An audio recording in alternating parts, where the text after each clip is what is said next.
নমস্কার বন্ধুরা, আমি সুজাতা। শীতকাল তো এসেই গেল, সবাই পিকনিক বা বনভোজনে যাচ্ছি। আজকে আমি তেমনই নিয়ে আসলাম সেই বিখ্যাত চার মূর্তির বনভোজনের ব্যাপার স্যাপার। দেখি তো তারা কি করেছিল। হাবুল সেন বলে যাচ্ছিল, পোলাও, ডিমের ডালনা, রুই মাছের কালিয়া, মাংসের কোরমা। উস আস শব্দে জল টানল টেনিদা। বলে যা, থামলি কেন? মুর্গ মশালাম, বিরিয়ানি, পোলাও, মশলা দোসে, চাউমিন, স্বামী কাবাব। এবার আমাকেও কিছু বলতে হয়। আমি জুড়ে দিলাম, আলু ভাজা, শুক্তো, বাটি চচ্চড়ি, কুমড়োর ছক্কা। টেনিদা আর বলতে দিলে না, গাঁক গাঁক করে চেঁচিয়ে উঠল, থাম পেলা, থাম বলছি। শুক্তো, বাটি চচ্চড়ি। দাঁত খিচিয়ে বললে, তার চেয়ে বল না, হিঞ্চে সেদ্ধ, গাঁদাল আর শিঙি মাছের ঝোল। পেলা জ্বরে ভুগিস আর বাসক পাতার রস খাস, এর চাইতে বেশি বুদ্ধি আর হবে কি তোর?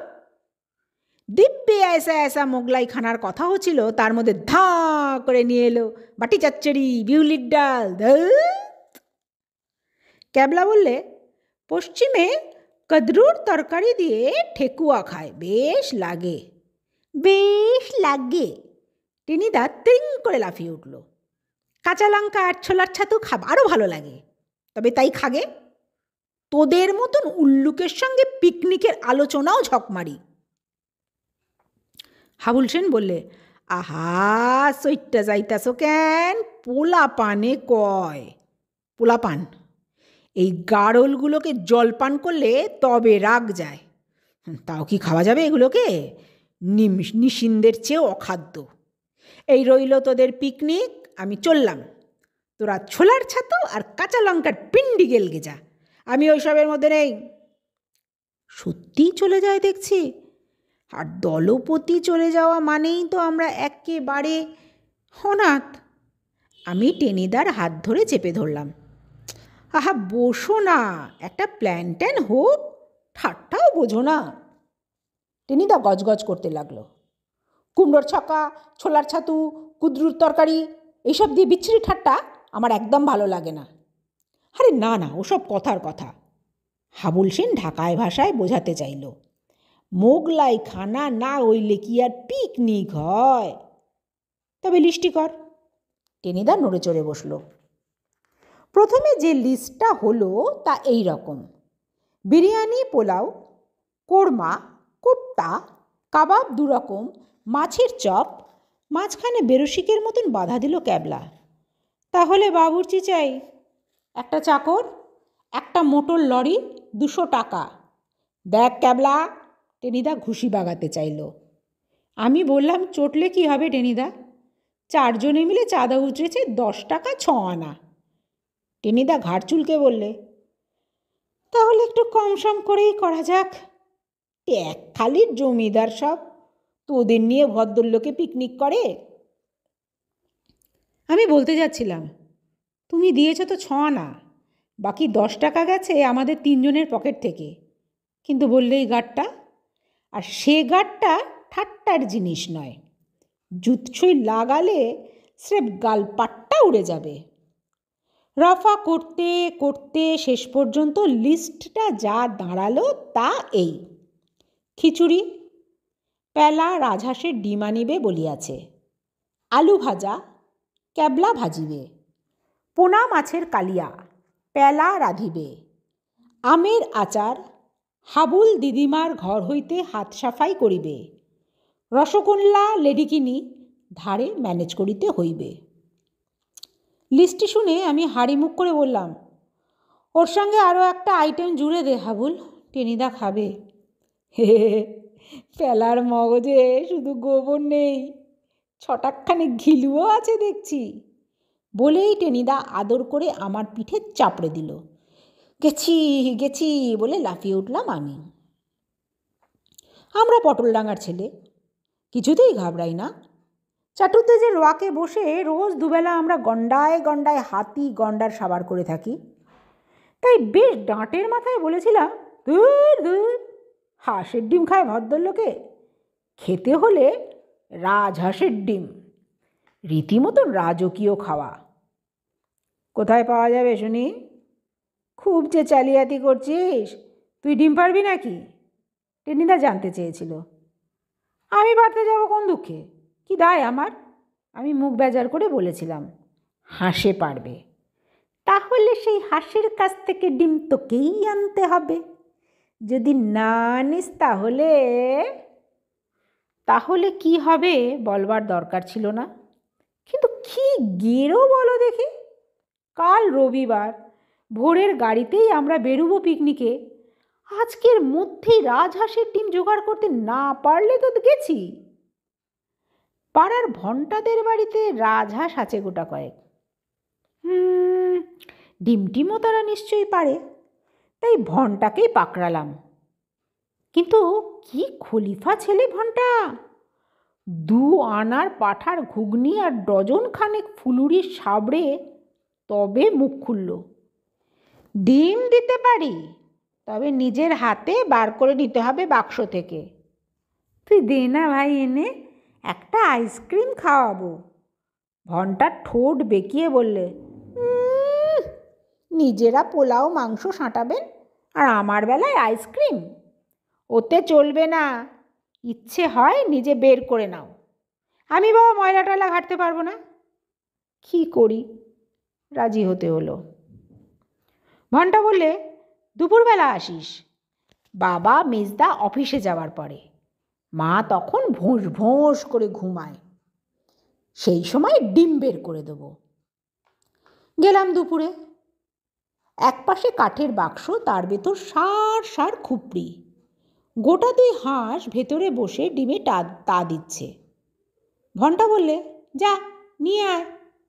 কিন্তু কাছে যেতেই বিদিকিচ্ছিরিভাবে ফ্যাঁস ফ্যাঁস করে উঠল হাঁস দুটো। ফোঁস করছে যে। ভন্টা উৎসাহ দিলে, ডিম নিতে এসেছিস, একটু আপত্তি করবে না? তোর কোনো ভয় টয় নেই পেলা, দে হাত ঢুকিয়ে। হাত ঢুকিয়ে দেবো, কিন্তু কি বিচ্ছিরি ময়লা! ময়লায় আবার কি বদকত গন্ধ, একেবারে নাড়ি টাড়ি উল্টে আসে। তার উপর যেরকম ঠোঁট ফাঁক করে ভয় দেখাচ্ছে। ভন্টা বললে, চেয়ার আপ পেলা, লেগে যা। যা থাকে কপালে বলে যেই হাত ঢুকিয়েছি, সঙ্গে সঙ্গে উড়ে বাপ রে, খটাং করে হাঁসটা আমার হাত কামড়ে ধরল। সে কি কামড়! হাই মাই করে চেঁচিয়ে উঠলাম আমি। কি হয়েছে রে ভন্টা, নিচে এত গোলমাল কিসের? ভন্টার মার গলার আওয়াজ পাওয়া গেল। আমি আর নেই, হ্যাচকা টানে হাঁসের ঠোঁট থেকে হাত ছাড়িয়ে চোঁচা দৌড় লাগালাম। দরদর করে রক্ত পড়ছে তখন।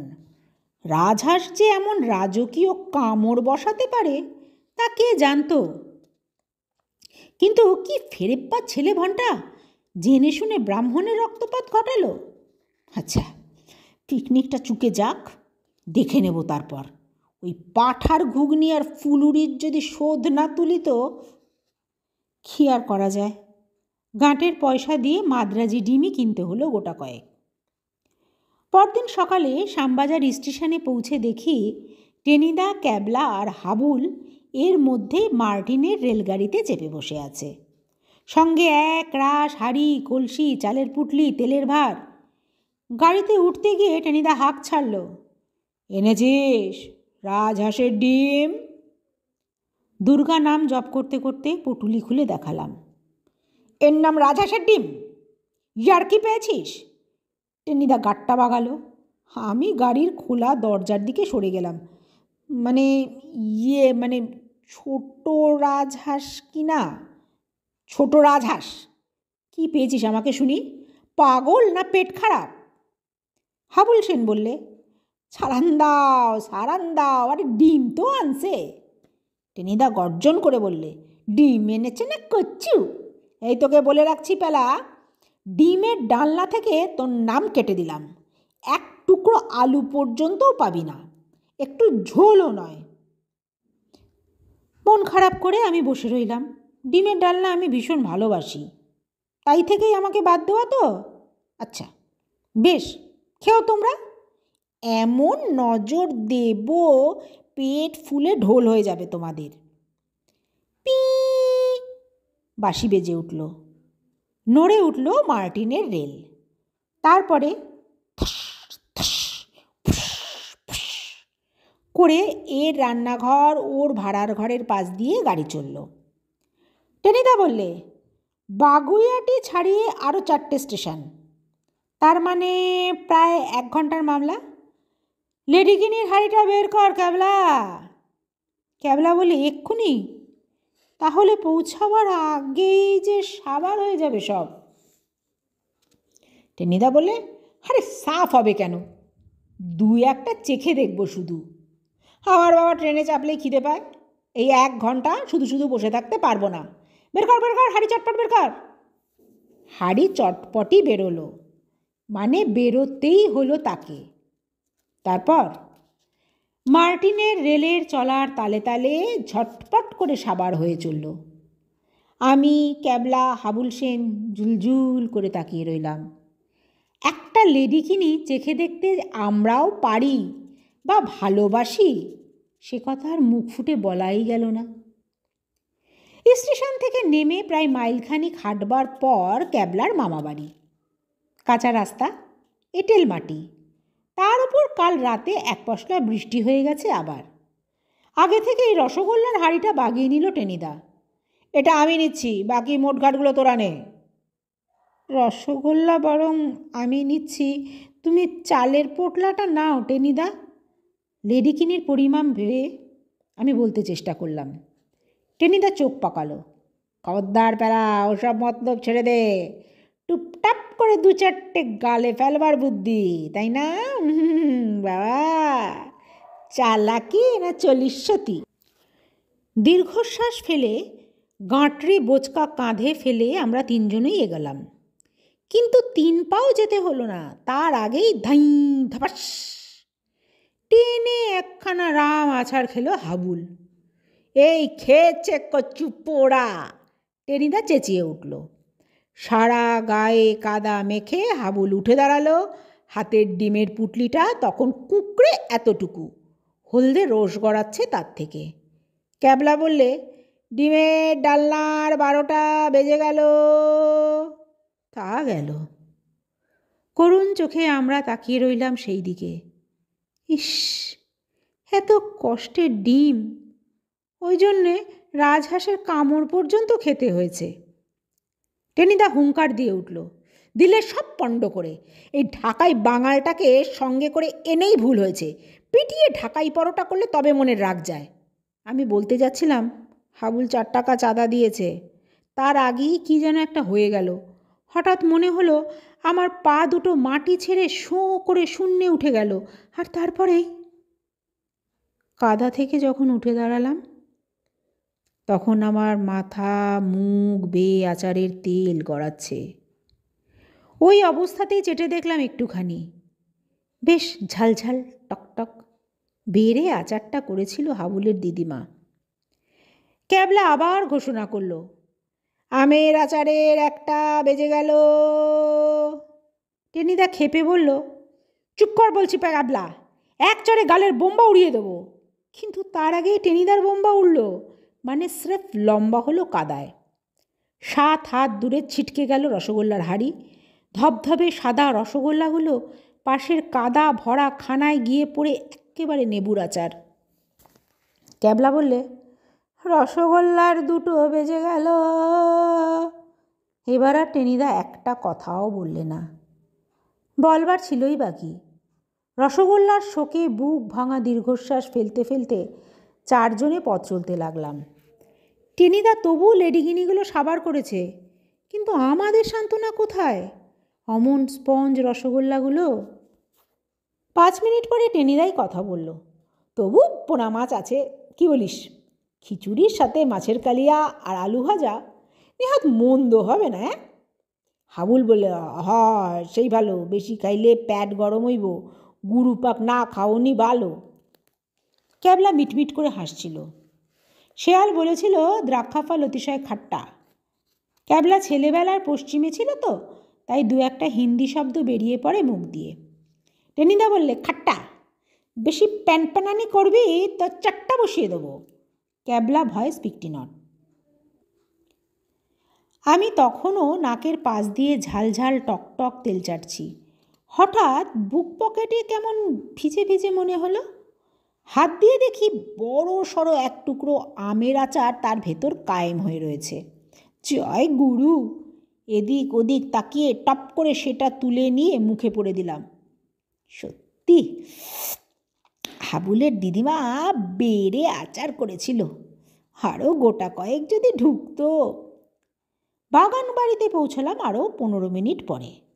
চারিদিকে সুপুরি আর নারকেলের বাগান, একটা পানা ভর্তি পুকুর, মাঝখানে একতলা বাড়িটা, কিন্তু ঘরে তালা বন্ধ। মালিটা কোথায় কেটে পড়েছে কে জানে। টেনিদা বললে, কুছ পরোয়া নেই, চুলোয় যাক মালি, বলং বলং বাহু বলং, নিজেরাই উনুন খুঁড়ব, খড়ি কুড়োবো, রান্না করব।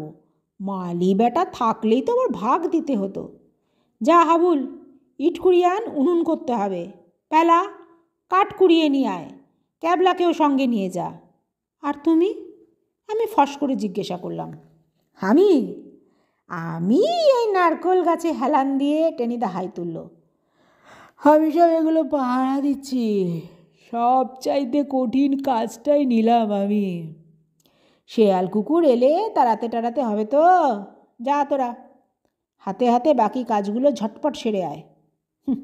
কঠিন কাজই বটে। স্কুলের পরীক্ষায় গার্ডদেরও এমনি কঠিন কাজ করতে দেখেছি। ত্রৈরাসিকের অঙ্ক কষতে গিয়ে যখন ঘোড়া ঘোড়া ঘাস ঘাস নিয়ে আমাদের দম আটকাবার জো, তখন গার্ড মোহিনীবাবুকে টেবিলে পা তুলে দিয়ে শব্দে নাক ডাকতে দেখেছি। টেনিদা বললে, যা যা যা যা, সব দাঁত বাঁধ করে দাঁড়িয়ে আছিস কেন? ঝা করে রান্নাটা করে ফেল দেখি, বড্ড খিদে পেয়েছে। তা পেয়েছে বই কি, পুরো এক হাঁড়ি লেডিকে নিয়ে এখনও গজগজ করছে পেটের মধ্যে, আর আমাদের বড়াতেই শুধু অষ্টরম্ভা। প্যাঁচার মতন মুখ করে আমরা কাঠখড়ি সব কুড়িয়ে আনলাম। টেনিদা লিস্ট বার করে বললে, মাছের কালিয়া, পেলা রাঁধিবে। আমাকে দিয়েই শুরু। আমি মাথা চুলকে বললাম, খিচুড়ি টিচুড়ি আগে হয়ে যাক তবে তো। খিচুড়ি লাস্ট আইটেম, গরম গরম খেতে হবে, কালিয়া সকলের আগে। নে পেলা, লেগে যা।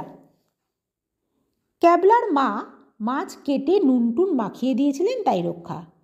কড়াইতে তেল চাপিয়ে আমি মাছ ঢেলে দিলাম তাতে। আরে এ কী কাণ্ড! মাছ দেবার সঙ্গে সঙ্গে কড়াই ভর্তি ফেনা। তারপর আর কথা নেই, অতগুলো মাছ তালগোল পাকিয়ে গেল একসঙ্গে।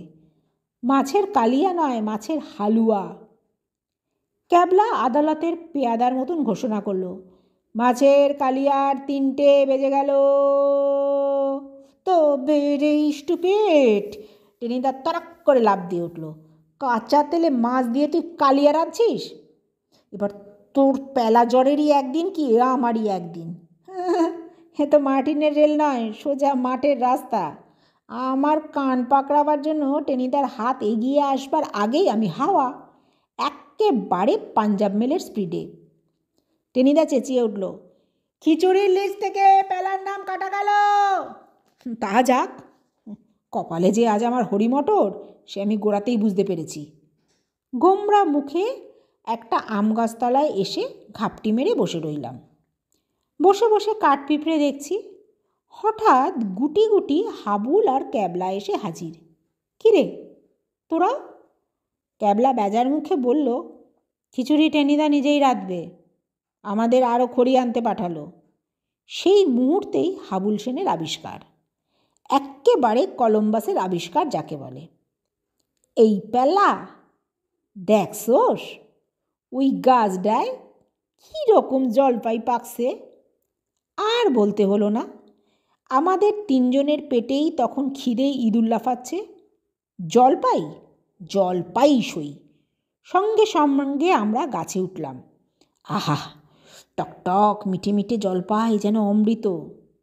হাবুলের খেয়াল হলো প্রায় ঘণ্টাখানেক পরে, এই টেনিদার খিচুড়ির কী হইল? ঠিক কথা, খিচুড়ি তো এতক্ষণে হয়ে যাওয়া উচিত। তড়াক করে গাছ থেকে নেমে পড়ল ওরা।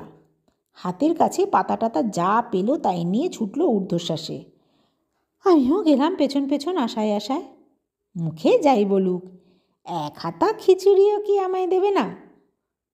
প্রাণ কি এত পাষাণ হবে টেনিদার? খানিক দূরে গিয়ে আমরা তিনজনেই থমকে দাঁড়ালাম, একেবারে মন্ত্রমুগ্ধ। টেনিদা সেই নারকেল গ্যাসটা হেলান দিয়ে ঘুমাচ্ছে, আর মাঝে মাঝে বলছে, দে দে ক্যাবলা, পিঠটা আর একটু ভালো করে চুলকে দে। পিঠ চুলকে দিচ্ছে, সন্দেহ কি, কিন্তু সেটা ক্যাবলা নয়, একটা গোঁদা বানর। আর 4-5টা গোল হয়ে বসেছে টেনিদার চারদিকে। কয়েকটা তো মুঠো মুঠো চাল ডাল মুখে পুড়ছে, একটা আলু সাবার করছে, আর আস্তে আস্তে টেনিদার পিঠ চুলকে দিচ্ছে। আরামে হাঁ করে ঘুমোচ্ছে টেনিদা, আর থেকে থেকে বলছে, দে ক্যাবলা, আর একটু ভালো করে চুলকে দে। এবার আমরা তিনজনে গলা ফাটিয়ে চেঁচিয়ে উঠলাম, টেনিদা বাঁদর বাঁদর! কি, আমি বাঁদর? বলেই টেনিদা হাঁ করে সোজা হয়ে বসল। সঙ্গে সঙ্গেই বাপ বাপ বলে চিৎকার, কিচ কিচ কচ কচ কিচ কিচ কিচ। চোখের পলকে বাঁদরগুলো কাঁঠাল গাছের মাথায়, চাল ডাল আলুর পুটলিও সেই সঙ্গে। আমাদের দেখিয়ে দেখিয়ে তড়িপথ করে খেতে লাগলো। সেই সঙ্গে কি বিচ্ছিরি ভেঙচি! ওই ভেঙচি দেখেই না লঙ্কার রাক্ষসগুলো ভয় পেয়ে যুদ্ধে হেরে গেছিল। পুকুরের ঘাটটায় আমরা চারজন পাশাপাশি চুপ করে বসে রইলাম, যেন শোকসভা। খানিক পরে ক্যাবলায় স্তব্ধতা ভাঙল। বনভোজনের 4টে বাজল। তা বাজল। টেনিদা একটা দীর্ঘশ্বাস ফেলল। কিন্তু কি আর করা যায় বলতো পেলা? সেই লেডিকিনিগুলো কখন হজম হয়ে গেছে, পেট চুঁই চুঁই করছে খিদে। অগত্যা আমি বললাম, বাগানের একটা গাছে জলপাই পেকেছে টেনিদা। জলপাই? ইউরেকা! বনে ফল ভোজন, সেটাই তো আসল বনভোজন। চল চল চল, শিগগিরই চল। লাফিয়ে উঠে টেনিদা বাগানের দিকে ছুটল। ধন্যবাদ। গল্পটি ভালো লাগলে লাইক কমেন্ট শেয়ার তো অবশ্যই করবেন। আর আপনাদের বনভোজনে গিয়ে কি কি মজাদার ঘটনা ঘটেছে তা কমেন্ট বক্সে অবশ্যই জানাবেন।